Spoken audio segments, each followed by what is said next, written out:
इस वीडियो में मैं आपको अगले 10 मिनट में बहुत अच्छे तरह से भारत के सभी स्टेट को कैसे याद रखना है, कौन सा स्टेट कहाँ स्थित है, ये बताने वाला हूँ। चलिए शुरू करते हैं। बहुत इंपॉर्टेंट टॉपिक है ये। यहाँ आप देखेंगे, जैसे भारत का नक्शा आप देख रहे हैं तो सबसे बड़ा राज्य है राजस्थान वेस्ट में, तो ये हमें याद रह जाता है। फिर क्या है, मिडिल में मध्य प्रदेश है, ये वाला क्षेत्र, तो राजस्थान और मध्य प्रदेश आसानी से याद रहता है। एकदम ऊपर की ओर हम लोग चलते हैं तो जम्मू एंड कश्मीर है, ये भी हमें याद रहता है। अभी इसको दो पार्ट में बांट दिया गया है, जम्मू कश्मीर और लद्दाख केंद्र शासित प्रदेश है, तो ये भी हमें याद रह जाता है। दिक्कत जो आती है याद करने में, और जो सबसे ज़्यादा दिक्कत हम स्पेशली नॉर्थ ईस्ट या फिर नॉर्थ वाले को होती है, वो होता है साउथ स्टेट को जानना। तो मैं साउथ से ही शुरू करूँगा और बहुत अच्छे से आपको इस एक वीडियो में इंडिया के सारे स्टेट को आपको याद करा दूंगा। तो स्टार्ट करते हैं हम लोग साउथ इंडिया से। एकदम नीचे की ओर आप आएंगे, जो भारत के नक्शे में है, यह है साउथ इंडिया। यहाँ पे कुल 5 स्टेट है जो मिलकर साउथ जोन ऑफ इंडिया बनाते हैं। ठीक है, भारत का दक्षिणी जोन बनाते हैं। आप इसमें नीचे की ओर ना पश्चिम और पूरब दो पार्ट आप बांट लो। आप जब वीडियो देख रहे हो, राइट वाला हिस्सा पूरब है, लेफ्ट वाला हिस्सा पश्चिम है। लेफ्ट में जो एक संकीर्ण टाइप का सा फैला हुआ हिस्सा दिख रहा है, ये केरल है। राइट में जब आप आएंगे तो ये हिस्सा तमिलनाडु है। तो एकदम नीचे केरल और तमिलनाडु आपको ये तो याद रह जाएगा। केरल के आप थोड़ा ऊपर चलेंगे तो ये कर्नाटक है, और तमिलनाडु के ऊपर आंध्र प्रदेश है। हाल ही में आंध्र प्रदेश से तेलंगाना अलग हुआ है। तो ये 5 स्टेट है जो मिलकर साउथ जोन बनाते हैं। बहुत अच्छे से आपको याद रह जाएगी। एक बार फिर से, सबसे नीचे हम लोगों ने केरल देखा, पश्चिम में, पूरब में यानी राइट साइड में तमिलनाडु देखा, तमिलनाडु के ठीक ऊपर आंध्र प्रदेश है, और आंध्र प्रदेश से अलग हुआ है तेलंगाना। इसके बाद में कर्नाटक, और यहाँ तक हो गया हम लोग का साउथ जोन। अब आते हैं हम लोग वेस्ट की ओर। हमारा सबसे ज़्यादा व्यापार कहाँ से होता है? वेस्ट से होता है। व्यापारियों की जब बात आती है तो कौन से लोग याद आते हैं? नरेंद्र मोदी, गुजरात। तो आप एकदम से पश्चिम में जो तट पे जाएंगे, गुजरात है, और हमारे लिए व्यापारिक राजधानी के रूप में महाराष्ट्र को देखा जाता है। तो ये गुजरात और महाराष्ट्र आप देख लिए। महाराष्ट्र के थोड़ा सा नीचे एकदम एक संकीर्ण वाला क्षेत्र है, वो गोवा है। आप इसको याद कैसे रखेंगे? महाराष्ट्र और गुजरात व्यापार के लिए प्रसिद्ध, और व्यापार में क्या होता है? समान गो और आ होता है, जाना और आना होता है।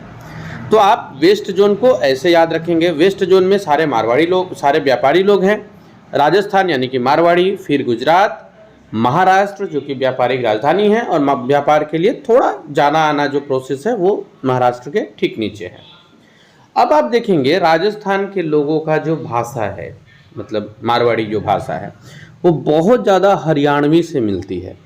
तो राजस्थान के थोड़ा ऊपर आप चलेंगे तो यहाँ आपको हरियाणा है, और हरियाणवी भाषा जो है वो पंजाब से मिलती है। तो हरियाणा के ठीक बगल में हल्का सा ऊपर पंजाब है, और पंजाब के आप हल्का सा ऊपर की ओर चलेंगे तो यहाँ पे आपको मिल जाएगा हिमाचल प्रदेश, जो कि हम लोग उत्तर की ओर है। आप इसको ऐसे भी समझ सकते हैं, जम्मू कश्मीर के बर्फ का हिमालय, जम्मू कश्मीर का बर्फ यानी हिम नीचे की ओर आ गया तो हिमाचल हो गया। इधर आप देखेंगे राजस्थान और उत्तर प्रदेश, ये ऑलमोस्ट कनेक्टेड है। बीच में दिल्ली है ना, राजस्थान, उत्तर प्रदेश, बीच में दिल्ली। आप वैसे भी देखते होंगे दिल्ली वाले क्षेत्र में ना हरियाणा और उत्तर प्रदेश के लोग जो है, या फिर हरियाणा और उत्तर प्रदेश का कल्चर आपको देखने को मिलेगा। याद रखिएगा। उत्तर प्रदेश के ऊपर नेपाल है, इसमें हमें नहीं जाना है। यहाँ आप लद्दाख से नीचे उतरते हैं तो जैसे आप हिमालय से नीचे उतरेंगे उत्तराखंड मिलेगा।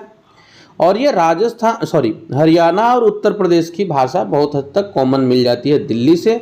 और आप इसको ऐसे भी याद रख सकते हैं, इसका आप शेप भी देखिए, थोड़ा सा आड़ा तिरछा है, लेफ्ट में है, और हमारे शरीर के लेफ्ट में दिल पाया जाता है, तो इससे आप दिल्ली याद रख सकते हैं।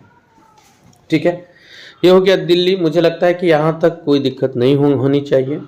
हम लोगों ने साउथ देख लिया, वेस्ट देख लिया और नॉर्थ देख लिया। अब हम लोग ईस्ट की ओर चलेंगे, जो कि बहुत खूबसूरत है। इसके लिए हम लोग फिर नीचे से आते हैं, आंध्र प्रदेश। आंध्र प्रदेश से थोड़ा सा आप ऊपर की ओर आएंगे, यहाँ पे आपको दो अलग अलग पार्ट में चीज़ें देखने को मिलेगा उड़ीसा। और आप जानते हैं कि बिहार का बीपीएससी हम लोग जब पढ़ते हैं तो विभाजन पढ़ते हैं, बिहार एक बार उड़ीसा से अलग हुआ और झारखंड से अलग हुआ, तो जाहिर सा बात है कि तीनों एक सीध में होंगे तभी इतने अलगाव हुआ है ना। तो ये आपको बिहार, झारखंड और उड़ीसा एक लाइन में है, इसके ठीक नीचे पश्चिम बंगाल है, इसके बगल में बांग्लादेश है।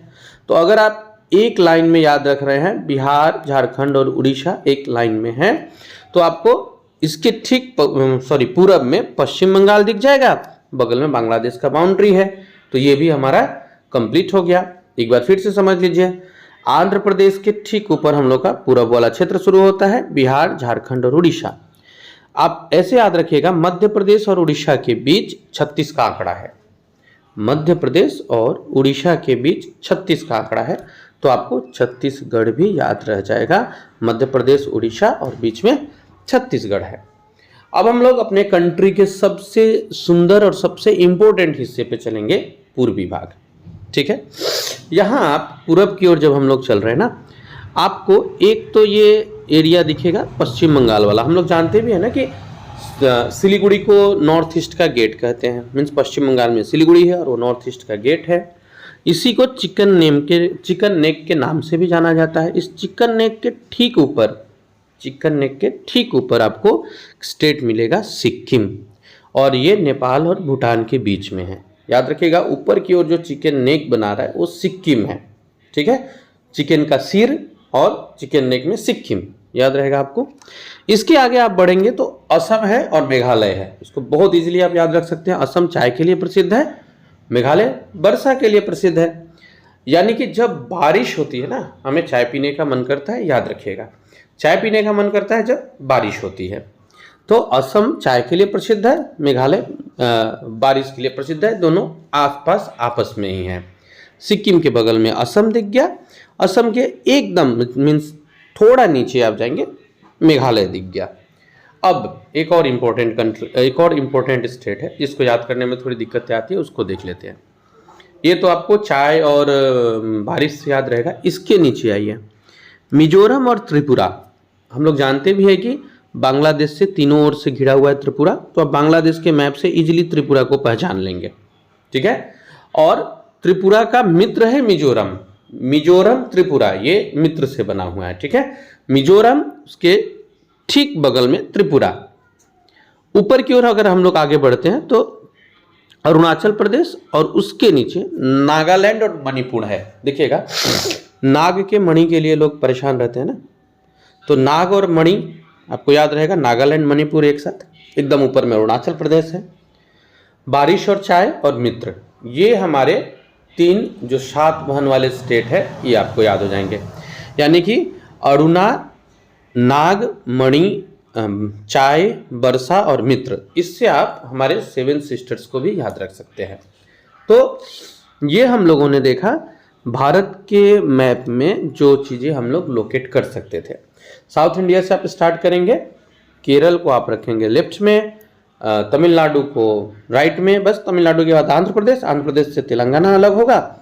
हाँ, अब 2 और चीज़, लक्षद्वीप और अंडमान निकोबार, ये याद रखिएगा। लक्षद्वीप जो है वो अरब सागर में है, अलग सा है, और अंडमान निकोबार द्वीप बंगाल की खाड़ी यानी कि पूरब में है, अलग सा है। एक प्रयास था आपको आसानी से इसे समझाने का, क्योंकि समय कम है इसलिए मुझे थोड़ा स्पीड में बोलना पड़ा। फिर भी अगर कोई दिक्कत रहती है तो कमेंट कीजिएगा, मैं आपको एक्सप्लेन करूँगा। आज के लिए इतना। क्लास को समझने में दिक्कत आई हो तो ये वो नंबर है जहां आप कांटेक्ट कर सकते हैं, मैं आपको एक्सप्लेन करूंगा। फिर मिलते हैं हम लोग अगले इंपॉर्टेंट वीडियो के साथ, बीपीएससी 70वीं के लिए महत्वपूर्ण।